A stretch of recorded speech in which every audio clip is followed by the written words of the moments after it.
welcome to the Animal Training Academy Making Ripples podcast show, the show where we share the stories of the ripple-making extraordinaires with behavior nerd superpowers who make up the Animal Training Academy membership. I'm your host and one of the happiness engineers at Animal Training Academy, Shelley Wood from Drop Your Jaws Dog Training in Cape Girardeau, Missouri in the United States. We're absolutely thrilled and grateful to have you here with us today. Make sure you go ahead and hit that subscribe button so that you don't miss a single episode. This show is brought to you on behalf of the Animal Training Academy membership. So if you like the conversations in these episodes, then we want to invite you to continue them with like-minded people in the ATA membership, which you can find out more about at www.atamember.com. Within the membership, you can get access to twice monthly live web classes, the back catalog of previous web class replays, plus a huge library of videos and projects to help you problem solve your training challenges. And we're a sociable bunch with an exclusive private Facebook group and forums area. It's like a Netflix social media platform for animal behavior geeks.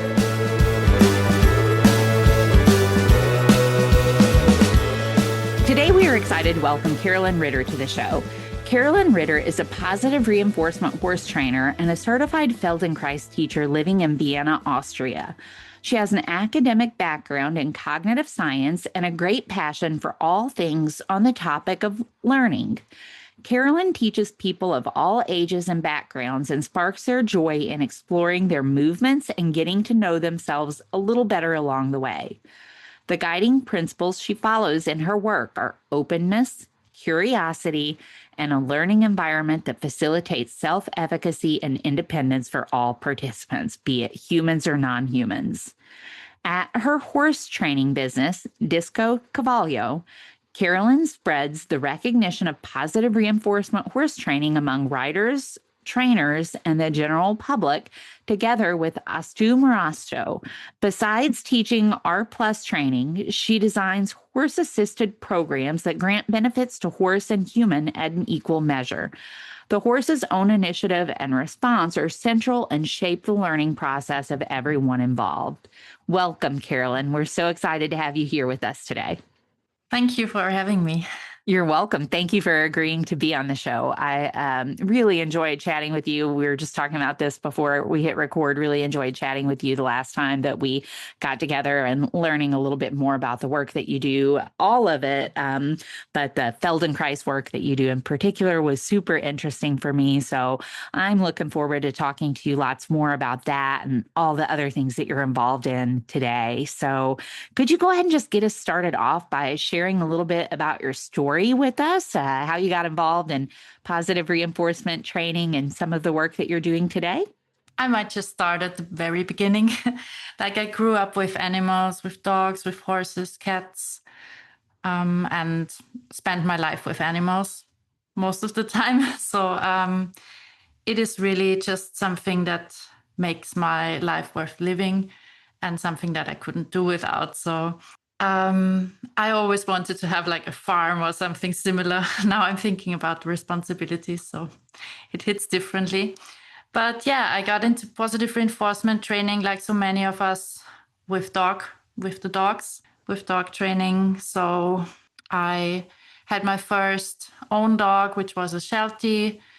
We did agility and I just did some clicker training. He was very nice to work with, very eager, very motivated. So there was not some issues that I needed to overcome with him. And then I got another dog in, 12 years ago. And that's when I really got into clicker training hardcore and learned a lot about learning theory. I think the first podcast I listened to was Hannah Brannigan's podcast, which was very inspiring and like a good starting point because you already get to know a lot of the big names in the field. And then I just trained along. Yeah, we did agility, we did man trailing, we did all kinds of fun stuff. And I always was riding also on the side, like my horses were there. And I didn't switch them over to positive reinforcement, I think, until 2018, 19. So that was when I thought, okay, maybe this is not only for dogs, maybe also the horses need positive training. I always had very nice, gentle horses that didn't put some problems in my way. So I didn't have the need to, to find a different solution.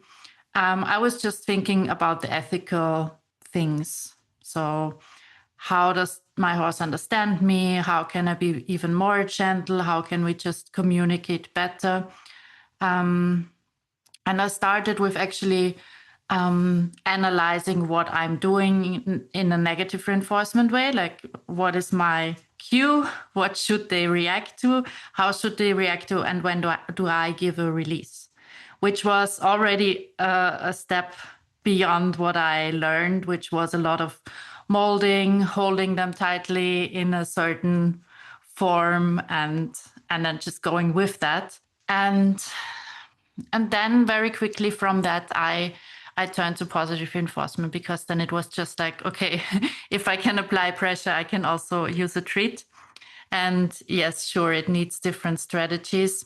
But I had a lot of tools from dog training already, and a lot of the stuff I learned from agility, like sending them and touching targets, going to certain points in the arena, was very easy to teach them in a way, because I already had an idea of how it could look like.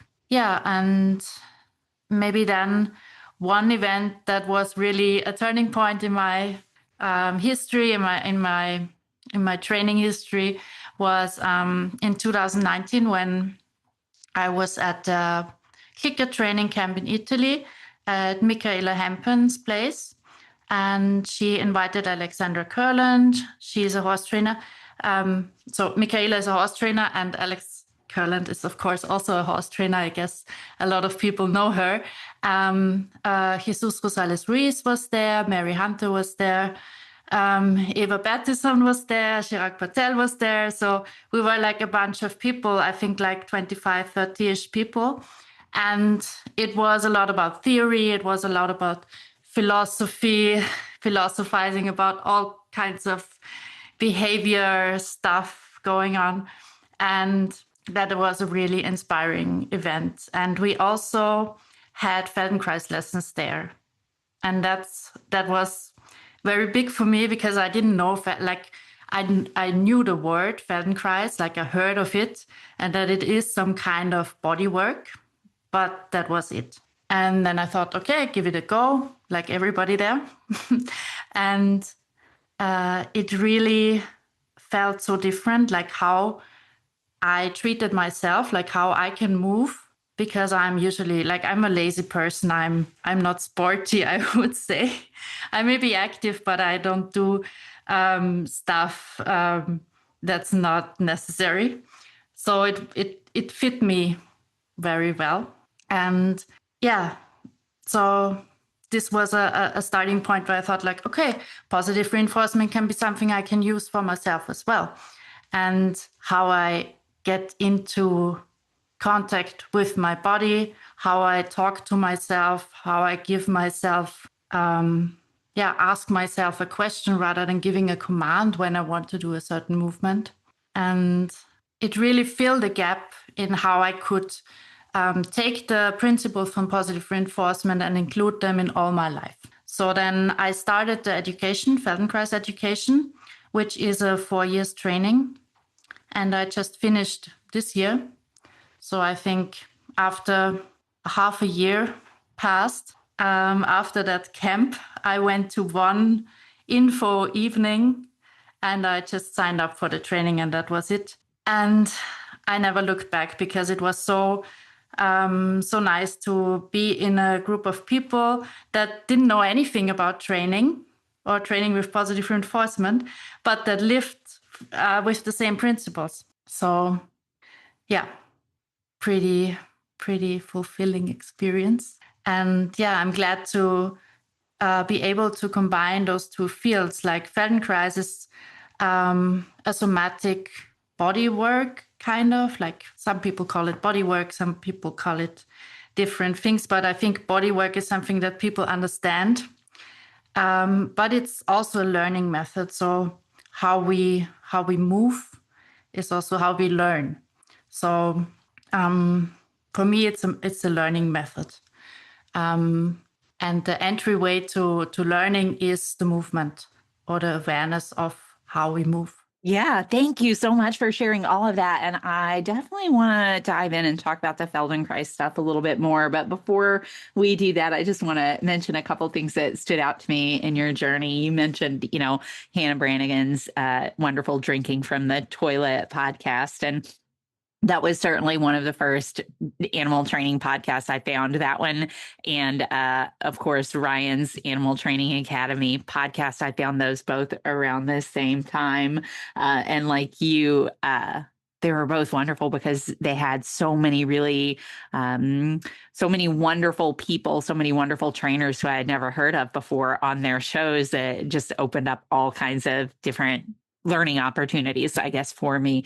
So I thought that was really cool listening to you. I remember I used to have a pool, and I'd be laying out by my pool listening to one or the other of the podcasts. And then I'd listen to both of them. And then I'd be so disappointed because there weren't any other podcasts to listen to.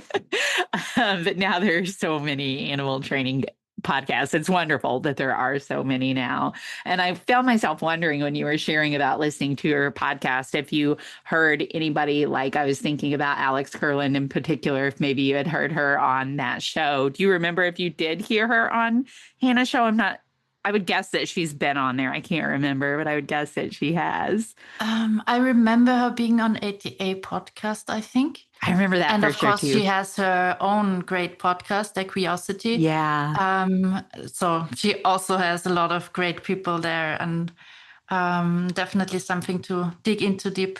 I'm not sure if she was at Hannah's podcast. Yeah, I'm not sure either. I found myself wondering that as you were talking, but then you said, you mentioned that turning point and that event where she was, and all of those other wonderful, amazing trainers who you mentioned. And I think you said it was a big group, but you said it was like 35 or something. And I was like, gosh, that's really a small group to be with all of those folks. I bet you had a lot of time to interact with them. Yeah, it was like we were at the campsite, like we were at the stable, and we were sleeping out in tents, and it was really amazing. Like I couldn't have, like it was like in a dreamland, because I was like, okay, I'm just listening to those podcasts from people from all over the world, and then suddenly we're just in this very rural area in Italy, and we're sitting at the same table, and I'm like, yeah, hi. You're just like, yeah, you've been in my ear all the years, and then you're suddenly appearing in real life. So that was pretty cool.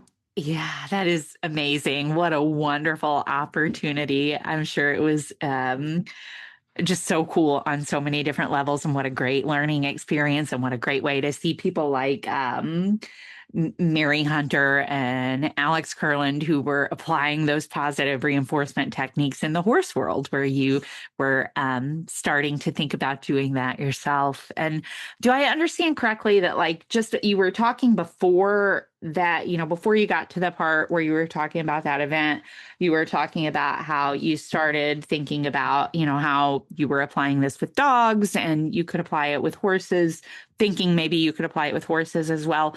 I'm not sure if I got this right, but were you saying that you, when you said you were analyzing what you were doing in a negative reinforcement way, or were you saying you were kind of analyzing it and looking at it and just being able to identify what was going on in a negative reinforcement way, or that maybe you were even trying to hone those negative reinforcement skills so that it would be more subtle? Can you kind of unpack that a little bit? Yeah, I think it was both, because I was very aware that I'm using negative reinforcement. So I think that was an idea to just get started, not to like be necessarily better at negative reinforcement, but just to analyze like what is actually working.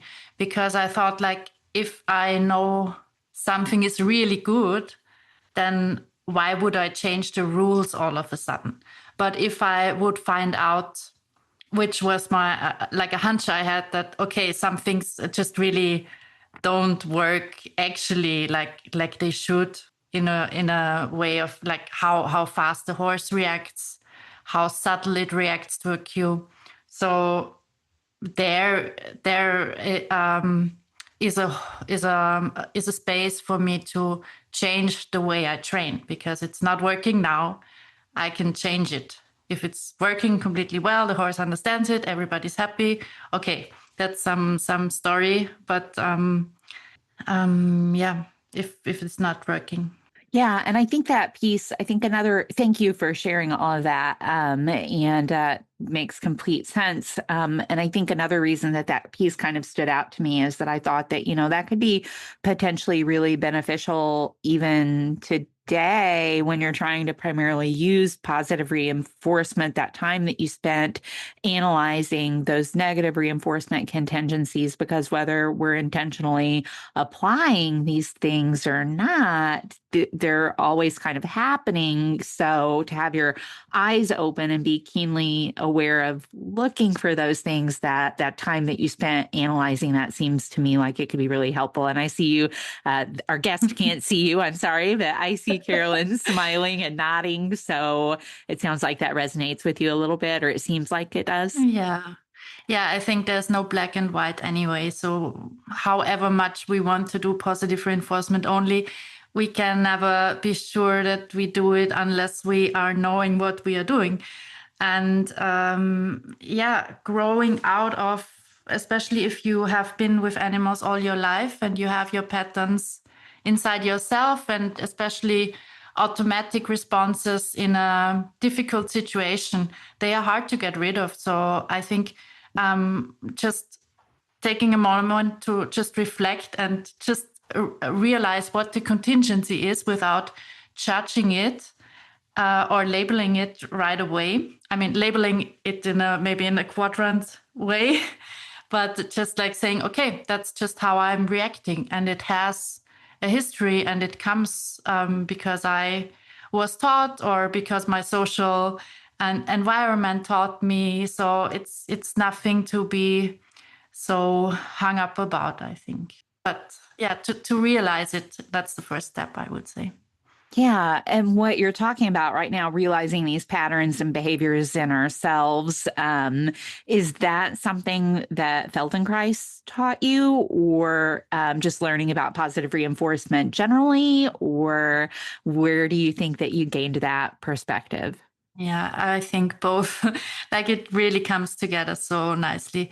Like the discussion of unlabeling, was it Susan Friedman who had that unlabel me quote?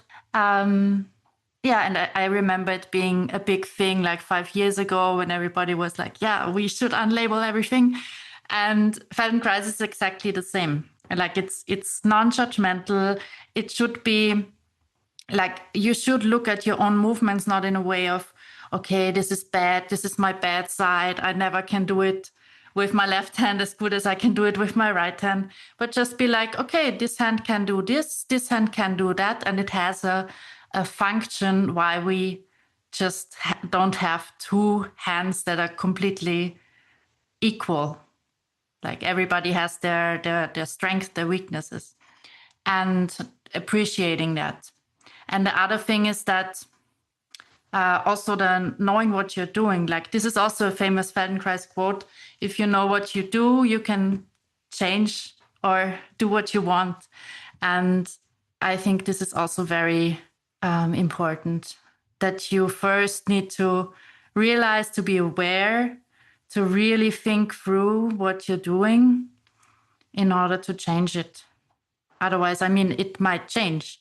It changes all the time, but you are not in the driving seat. Could you give us, I don't know if this term is familiar to you or not. Here in the United States, we sometimes talk about your elevator pitch. If you were stuck in an elevator with someone and they asked you, what is Feldenkrais? And you had just a minute or 2 minutes to explain to them, how would you explain it? Could you give us your Feldenkrais elevator pitch? Yeah. Oh my God. Yeah, this is something I'm trying at every small talk introduction because everybody's like, what you're doing for a living? And I'm like, yeah, I'm a Feldenkrais teacher, and it's a learning method, and it's about movement. But then again, it's not only about movement, because it's also about how you think, how you feel, how you are perceiving your surroundings.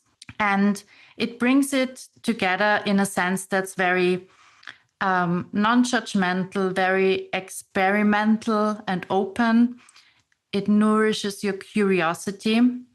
And overall, I would say it is a way to change your patterns, change your habits, but also to appreciate what you can do, what you like to do, and give you a sense of lightness, easiness, maybe also elegance in the things you like to do. So it is very much focused on the solution or on growing, rather than like a lot of other methods that are just curing a problem or trying to cure a problem, staying with an issue, but going to what works and growing from there. Also something that's very similar to positive reinforcement. We look at something that's working and we start from there, and then it just like expands. And we are in dialogue either with our animal learner, with our learner, or with our body, with ourselves. And we just see, okay, this is working, this feels good also. And then we keep on growing. Thank you. Was it a good explanation? Yes, it was good. And it seems like kind of a combination of some things to me. It seems a little bit like meditation in some ways. Would you agree with that there is some kind of meditative components to it, the observation? I think if you know mindfulness meditation, I think it's called. We do a body scan at the beginning of a lesson so that we also see what's there, like have a baseline, and to be aware of different aspects so that we can watch them change. And what I think makes it a little different is that with meditation, you have to sit very still. And this is something that's hard if you are letting things rush through and you're somehow sitting. I mean, if you're experienced, you can sit in a way that's not tensing. But if you're just starting out meditating, I think the sitting part or lying down or something like being still is the most difficult. So I think that is an easier entryway into being aware of what's happening. And it seems like another difference with meditation, and I'm no meditation expert at all, but from my me neither. from my very limited understanding, it seems like another difference might be, you mentioned becoming either aware of or able to sort of be in the driver's seat as far as where change is going. And I'm not sure that that's I think in my very limited understanding, I think a lot of meditation is more about just that mindfulness piece, just that awareness piece. But this is actually about looking toward growth and building for change. Is that right? Yeah. I think you always have to balance out stability on the one hand and change on the other hand. Also, when we train, we have to like hone the animals' understanding of the world. Like we can't just take everything away, especially if we like change from one training system to the other. We realize that pretty quickly that things get out of hand and there is chaos. But chaos or disorder is also something that needs to have the space to fall into place again. So how much stability do we take away? How much chaos do we introduce? That's always something to play with.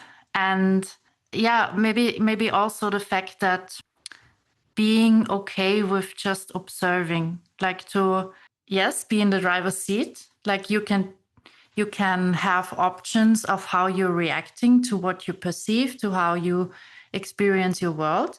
but also to be observant of what's happening to you without just springing into action right away.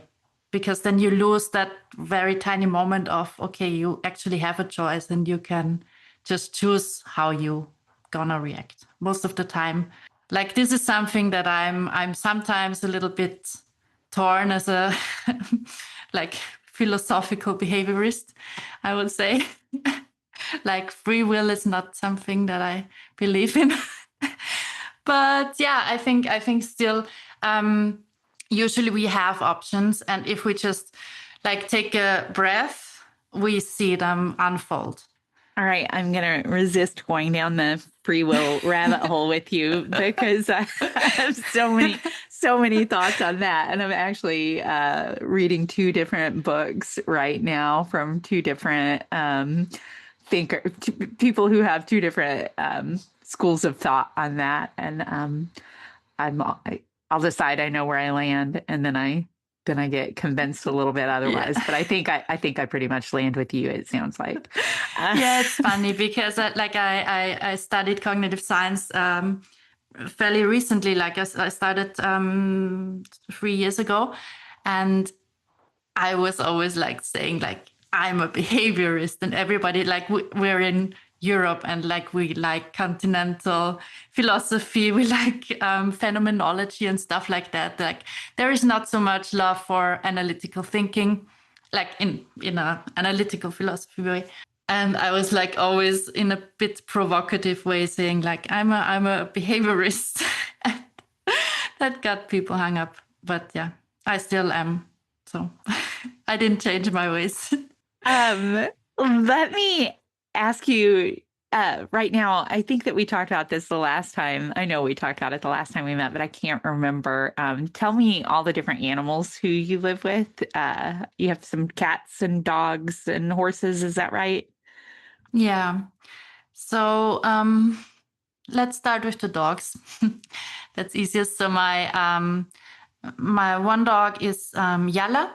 She's a Bergamasco sheepdog. She's 9.5 now, and yeah, she's my main dog, let's say.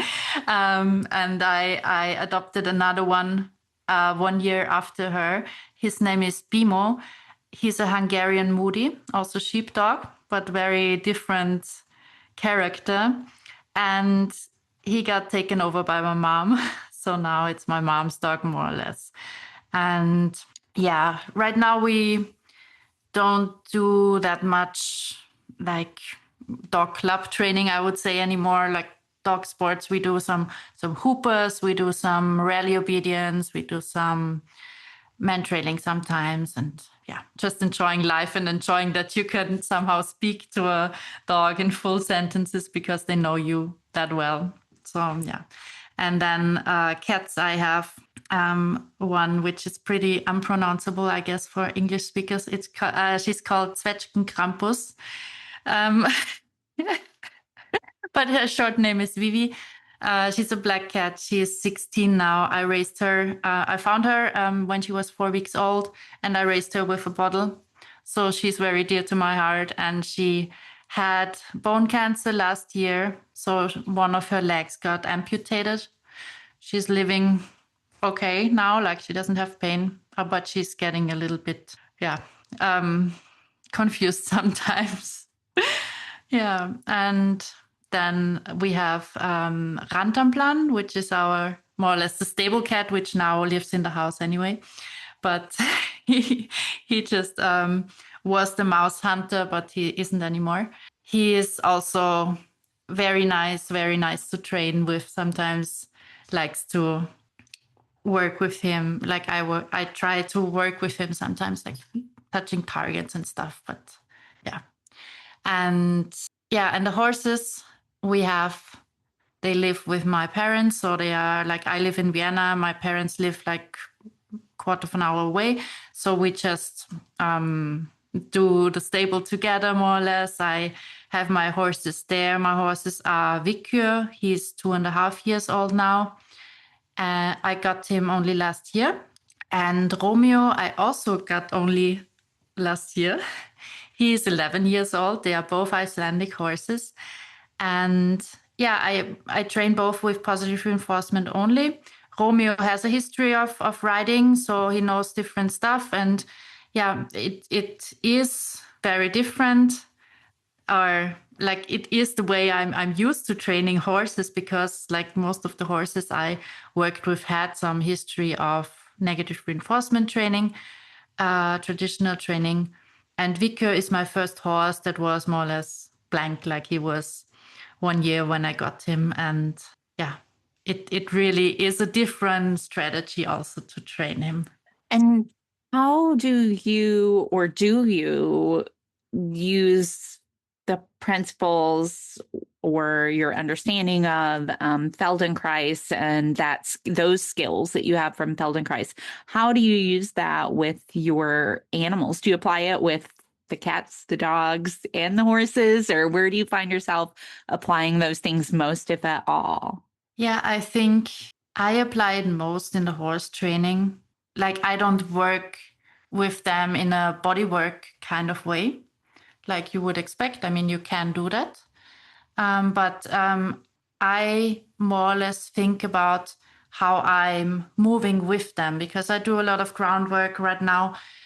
And I'm thinking about the axis of how we move. I'm thinking about like which leg do we lift, like how much balance do we have together, how much balance is within me, how much balance is within the horse, and how can we sort of balance each other out. So if my horse doesn't like to bend in a certain way, can I help with my positioning to make that easier? And I think in horse training, it's much more important to have that way of thinking, because you're doing a lot of gymnastics, and especially if you're going towards riding, then of course you need to think about biomechanics and you need to think about those kind of things.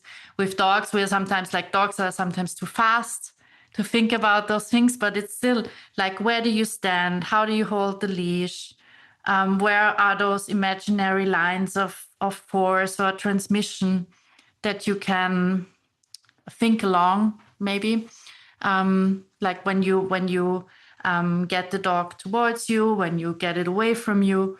I think that's something that's coming up much more now in the last years when I think about dog training than I had it before. All those nuances, like thinking about, okay, maybe the dog also has a better side and the worst side, and one side they don't want to turn, and like also thinking about leash walking, that if you can't hold up to the speed of your dog, or your dog can't go the same speed as you without being tense or uncomfortable, it's very hard to have them on a loose leash. And those aspects I think about a lot, I think, these days. Man, thank you for sharing all of that. That's all super interesting. And I took Lori Stevens' How Movement Works course a couple years ago with my dogs. And it was a wonderful course, so much information in it. I know I just barely scratched the surface of learning it. I wish she would be teaching it again. I don't think she's going to, but I'm not sure. But I wish she would, because I'd love to take it again. But she talked about Feldenkrais in that course too. And it's listening to you talk about it, it's just really appealing to me for several different reasons. And one of the things that I find really appealing about positive reinforcement based training, at least done in the way that the people who I really like to follow do it, and done in the way that I hope to try to do it myself. One of the things I really love about it is the reciprocal nature of it. You know, it's not something that I'm doing to my dog. It's something that we're doing together, and applying these Feldenkrais principles seems to be yet another layer of that. How can we be in even more sync and operate on the environment and make our way through the world together in a way and balance that works for both of us? So it's really cool listening to you share about it. You've definitely piqued my interest about Feldenkrais, and I want to learn more about it. So thank you for that. One more thing on that topic, because I don't know, maybe some listeners are familiar with the topic of shaping along the movement cycle, like that some talk Jesus held at some conferences, and I heard him speak a bit about it. And I know also Alexandra Kurland talks about it, and it's maybe also connected to loopy training. That of course you have a whole movement cycle, and it really matters where you click. Like we did some experiments in a seminar I led, where we just like let people walk and just clicked on different points of the walking cycle.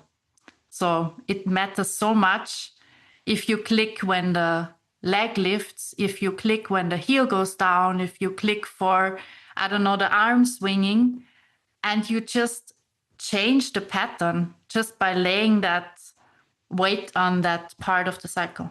And you think you're just reinforcing the walking, but you're really reinforcing a very, like, I think we think we are shaping sometimes much bigger things, and we cannot move away from that precision anyway. Like we are always very granular in how we shape, if we want it or not. Super interesting to think about. Thank you for adding that. And I'm sure some of the listeners will be familiar with that talk of Jesus Rosales Ruiz's that you shared, but I wasn't familiar with it. So I'm going to see if that's accessible anywhere recorded because it sounds like a great one. So yeah, thank you for sharing that.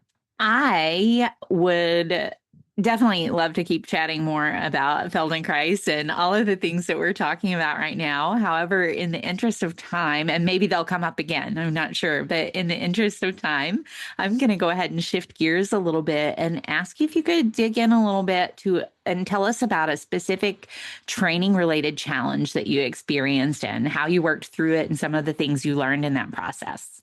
Yeah, I was thinking about that question because you already wrote me in the email that you're going to ask it. And I was like, a challenge. And yeah, I realized I'm not really thinking in challenges anymore so much. So yes, there might be sometimes somebody from the stable is coming up to me and saying like, can you train my horse this and can you train my horse that? And they are all not really into positive reinforcement. So I'm trying my best to do it in a fast, concise way. That's also, not putting the horse in a mood where now everything is positive reinforcement and they don't know what to expect, but like to be a little bit confining in, okay, this is this context. We are training together now, but don't expect it from your owner, unfortunately. But that's the way it is.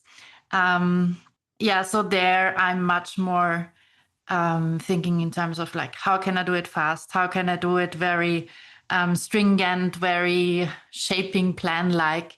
But when I'm training for myself, I usually take the ideas from my animals to see what we're gonna learn. Yeah, but I thought one thing which I was struggling with my horse Romeo that I could talk about. So he is very he's not really barn sour. Like he is okay with walking away from others, from other horses. Like barn sour would mean that you don't want to leave the herd or the stable. But he sometimes, like when we go out for a walk, he just sometimes stops. And I was like, oh my God, that's annoying. Like I was trying everything, just like staying with him, letting him graze, shoving all kinds of reinforcers into him, like just to get one step out. And I was thinking so much about like, okay, we just want to go forward. Like I'm going to reinforce the forward because that's what I want. I don't want standing still. I want to move forward. And I didn't go anywhere like with that approach. Like it would work on some days and on other days it would just, reappear and we would stand there and then he just wants to go home.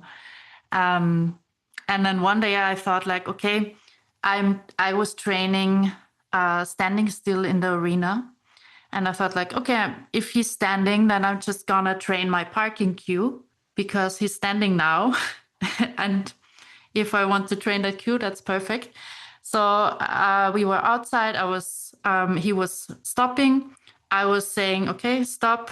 I was walking around him. And then I asked him to walk a step, and that was not a problem.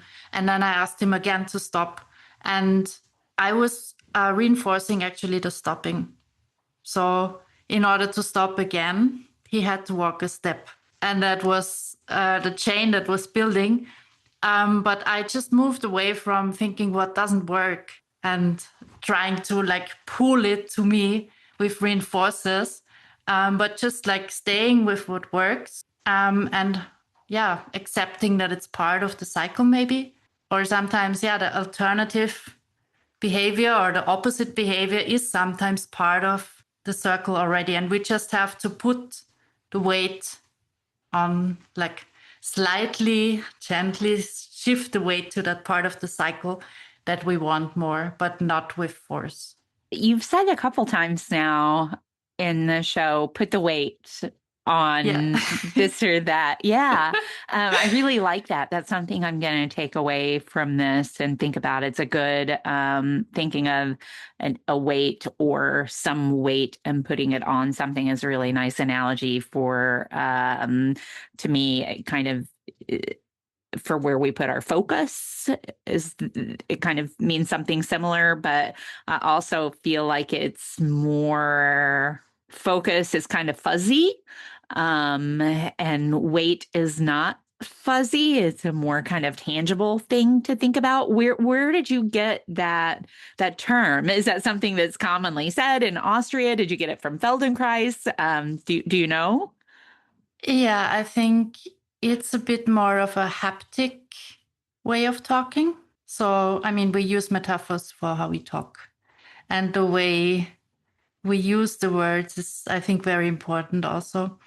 And I think that also comes with the Feldenkrais work, that I'm very aware of which metaphors I use. And I think here, shifting the weight, when you compare it to focusing, focus is something that happens pretty fast. So it's a visual way of visual metaphor.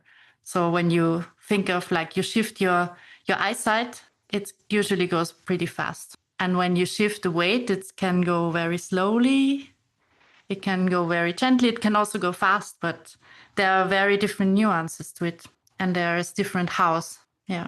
Yeah, I like it. It's a really good metaphor, and it's definitely something that I'm going to take away and will use to put the weight here.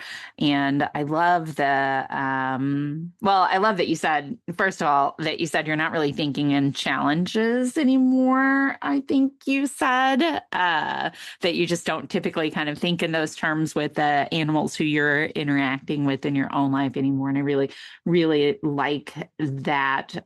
And is that maybe a way of shifting the weight? Can we put the weight on thinking of things in challenges, but also Yeah. Yeah. I think so. Yeah, but it's much more like also looking away from what doesn't work. Mm-hmm. Because when I like a challenge is something like I see a border of what I can do, and I'm trying to cross that border, which is something that's very what's the word in English? Recognized in our society. Like we push borders and we overcome stuff and we are strong and stuff. But like to be gentle and like also be really comfortable in your comfort zone. Like not just something that a starting point where you can just like go to the next peak, but like being on that peak is also nice. Like you don't just have to run for the next one.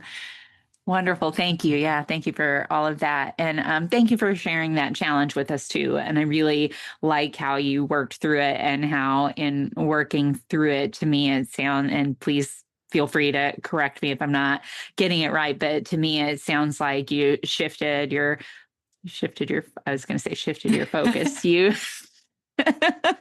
You moved the weight from this is my end goal, and here is where I want to go with things, and here's how I'm going to get us there, to putting the weight on here is what is already, here's what you're doing, here's what's already happening, and working within that framework. And in doing so, that actually allowed you to move toward your original end goal. Is that Yeah.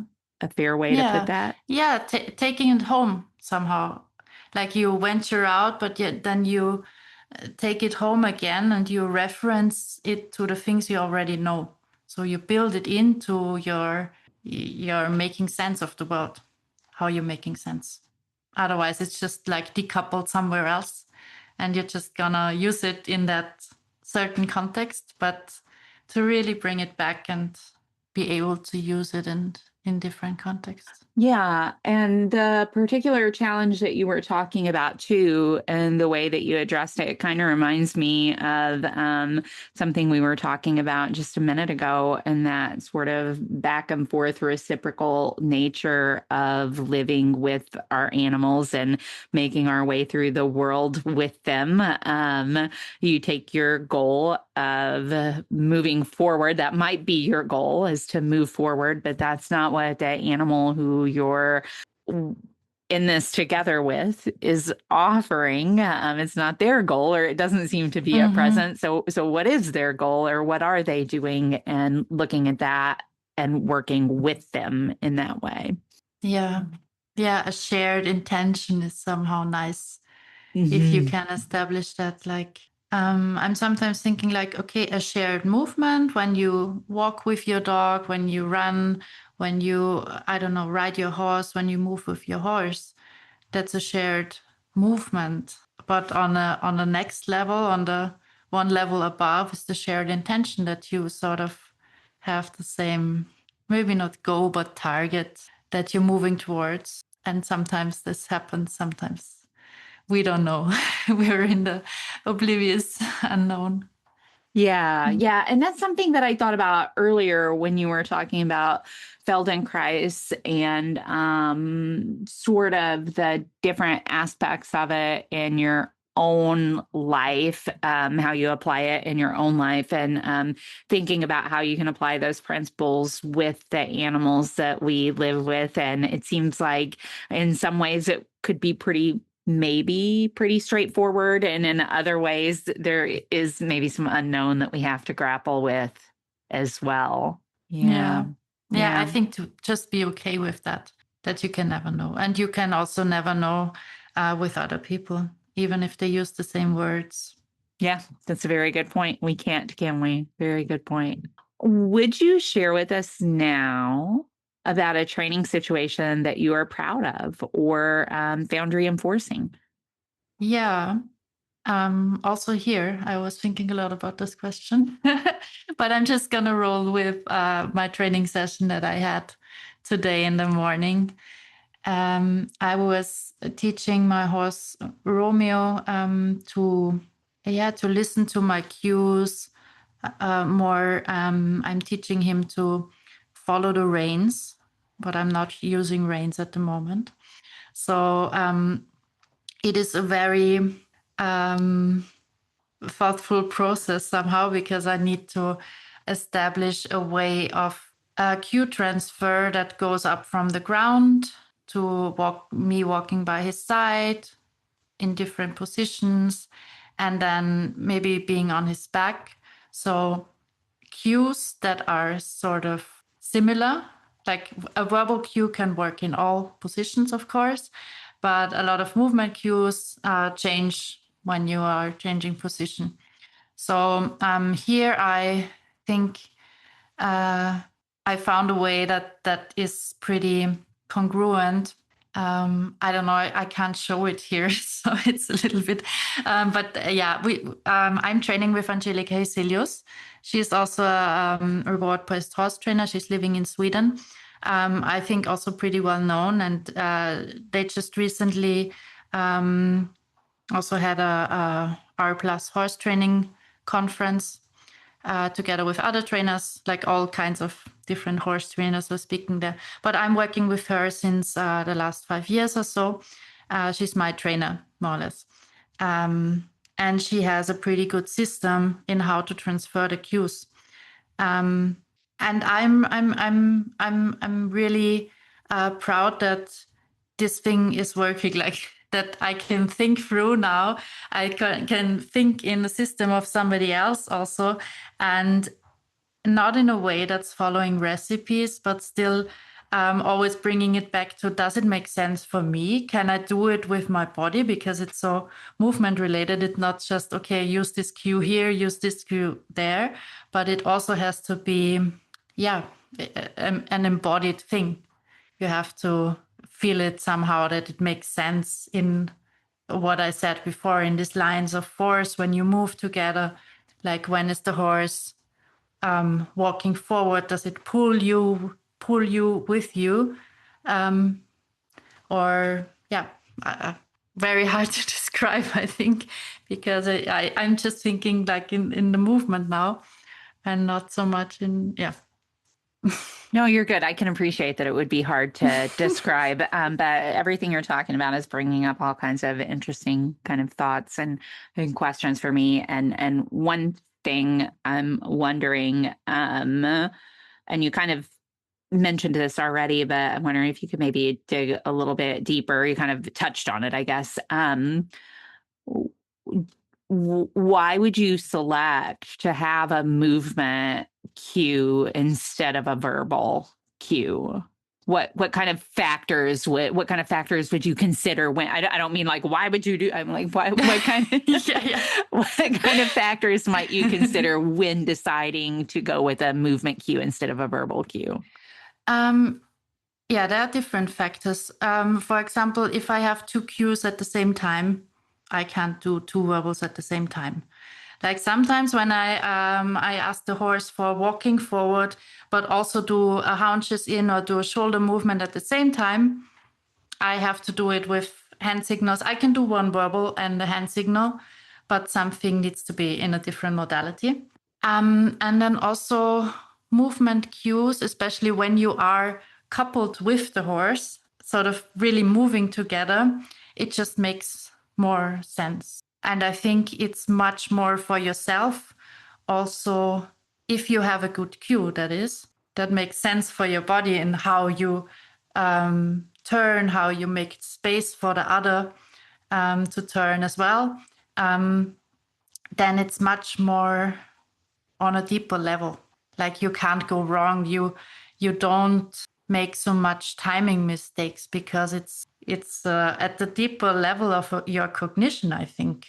And do you think, and it's totally fine if not, if this is only the things that are bouncing around in my own head and not yours or anybody else's, is totally fine. But I'm curious, it seems to me that it might also be a way, and I'm going to steal your metaphor, of putting the weight on that relationship that exists between the human and the animal as they're working together, whereas a verbal cue is perhaps more putting the weight on the human way of operating in the world.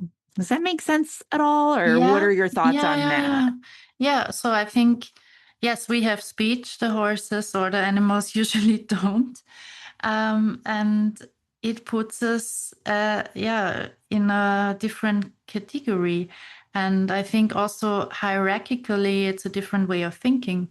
Like, we can give a command. And yes, we call it cue, but it's still like we can give that in that sense. If we talk in the language of movement, then the horse also can talk back in the same mode. Yeah. That's a really great way of putting it, that the horse can also then talk back in the same mode. And it does seem like it is potentially a way to open our observation skills maybe a little bit more to what the animals who we're working with might be, quote unquote, saying to us when we're using movement in that back and forth kind of way with them. Yeah, and we also should not forget, like, we are moving anyway. And if they are, of course, they are more sensitive to the movement than we are. And we think like, oh, but we said the word and that's overruling everything and it shouldn't matter how we move. But of course, they can't, even if they would want to render it out, it doesn't always happen. Like sometimes we just make a sudden move, or sometimes we ask them verbally to turn in a certain direction, but we give bodily cues that do the other thing, turn in the other direction. Then of course what they will choose their native language and not something that's maybe more artificial to them. Yeah, yeah. And I love what you said when you said we are moving anyway. Like I was like, of course we're moving anyway. And we, of course, most likely I would think have our own patterns of movement in the way that we go through the world. And those patterns probably show up at different times for different reasons. So our animals very likely become very sensitive to those things, and they become the most salient thing in the environment a lot of times, I would guess. And I'm thinking that Feldenkrais probably, from what you said before, helps a human become much more aware of their movement patterns and when those might show up. Yeah, I think especially when I coach people training their horses and they ask them to turn, and I like most people have just a more comfortable side to turn to because they have a standing leg and they just like to turn over that leg more than the other feels maybe a little bit more unstable. And maybe it's a very subtle difference, but for the horse, it makes a lot of difference if they trust you to like be stable there when they turn around you in that direction that's not so nice for you. And you are maybe not aware of it.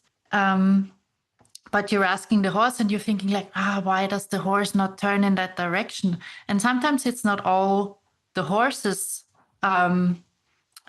makeup or how they're standing, but it's also how stable you are and how much they can trust you not falling over or just like suddenly shifting weight without you being conscious about it.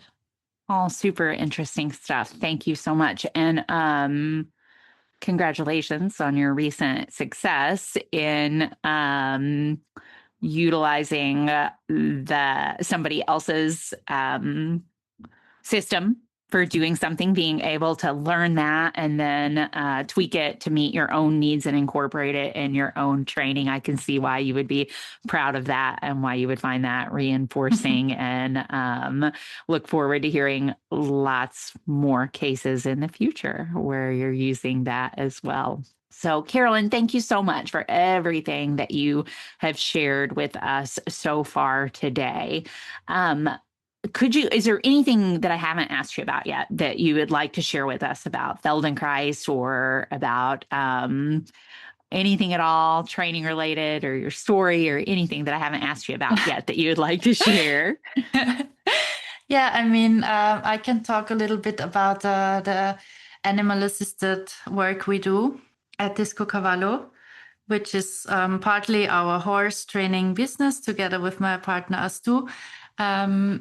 We've known each other for a long time, but we only met 5 years ago again, and we had such a good conversation about learning, and we were so deep into the topic that we thought like, okay, we have to found a school now because like our understanding is so different from the normal way. And I also recollected some memories of our Clicker Expo in Seattle 2020. And I had the pleasure to meet Joanne Robinson, who is Joe Lang's wife. And she was the director of Morningside Academy at that time. And she gave us a tour of that school. It's a school where they use precision teaching, and they have their own system of teaching. And it's very different to the normal school system. And I think it's so cool because it really helps the students not compare themselves with others. Like they have their charts where they just take their own data of how they improve, and they don't look left and right. They don't have grades or anything, and it's so nice, so independent. But just as an excursion, that was also an influence in the past years. And we thought about learning. We thought about learning in animals. We thought about learning in children, in adults. And Stu at that time was already into animal-assisted work. I was not really, but I was thinking about like, how can you do it in a way that's also nice to the animal, and not just like, the animal has a job and it's so nice to help people, but really in a way that you have a session where people and animals meet, and both of them learn something, and both of them enjoy the session, and both of them come out stronger. And you don't have to therapy the horse afterwards, because it therapied the human. And that was the starting point of our work together, more or less.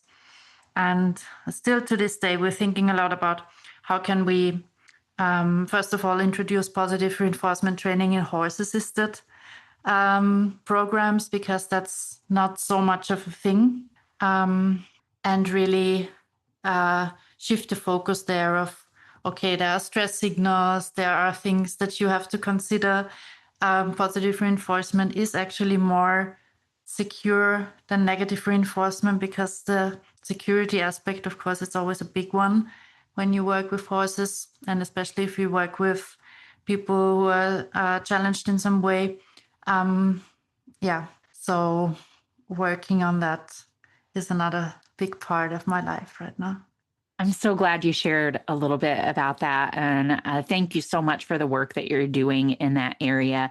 Animal-assisted interventions are something that are really close to my own heart. And I love that that area seems to have grown a lot in recent years. And also, I think there is a lot of room for continued improvement or growth in the ways that you're striving to do things by, I love how you put it, in a way that works for the animal too, so that both the human and the animal can learn, enjoy, and come out stronger. And like you said, so that the animal doesn't need therapy after, quote unquote, providing the therapy, but that it's more of a joint beneficial experience for everyone. So thank you for the work that you and Stu, is that right? Yes. Are doing in this area, and the ripples that you all are creating there. Thank you for that. Small and steady. Small and steady ripples. Those are the best kind. So thank you. Thank you so much for those. And thank you for sharing everything that you have shared with us so far today. Before we wrap up, could you share with us if folks wanted to get in touch with you, if they wanted to work with you, if you have anything upcoming that you want to share with folks about, could you tell us that now? Yeah, I think I'm gonna just give you my websites to put in the show notes. But I have my Feldenkrais website. I give individual lessons.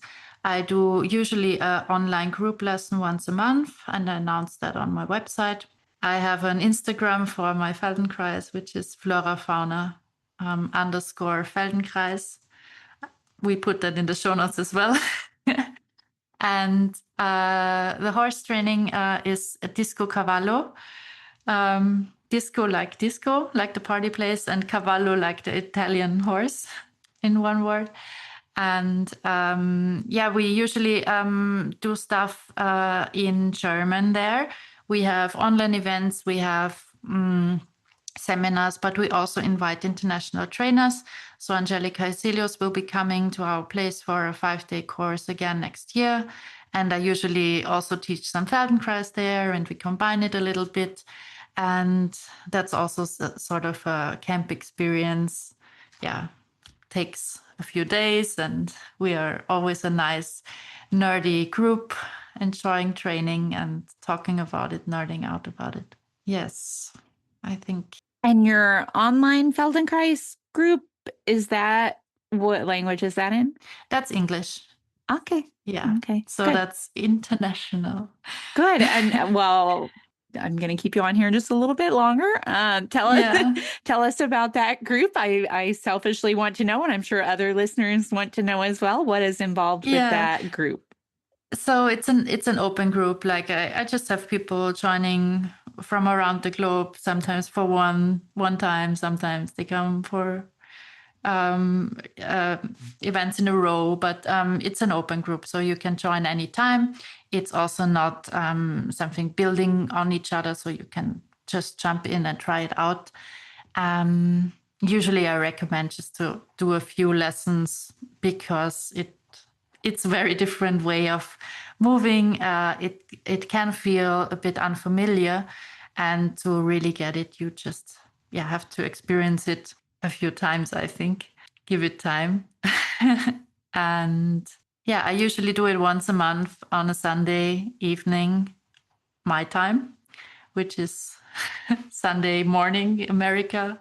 And Australia is sometimes in the very early morning, probably. Very, very hard for me. The time differences are hard to keep up with. Australia is in the next day, huh? It's in the future, always in the future. Yeah. It's kind of crazy. Well, Caroline, thank you so much. I'm going to have to check out the Feldenkrais group for sure. And I bet that some other listeners may be interested in doing so as well. But thank you so much for everything that you've shared today. On behalf of myself, Animal Training Academy, and everybody listening, thank you for taking time out of your busy day to come and join us today. Thank you for having me.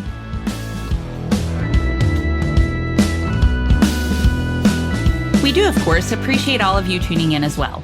And if you have enjoyed this episode and are interested in carrying on the conversation about working with the animals in our lives in the most positive, most fun, and most choice-rich ways, then as mentioned at the start of this episode, the Animal Training Academy community is waiting for you. Head on over to www.atamember.com and click on the membership button in the main menu to learn more about what members are describing as the Netflix social media platform for behavior geeks. That's it for this episode, though. Thank you so much for listening. You'll hear from us again soon.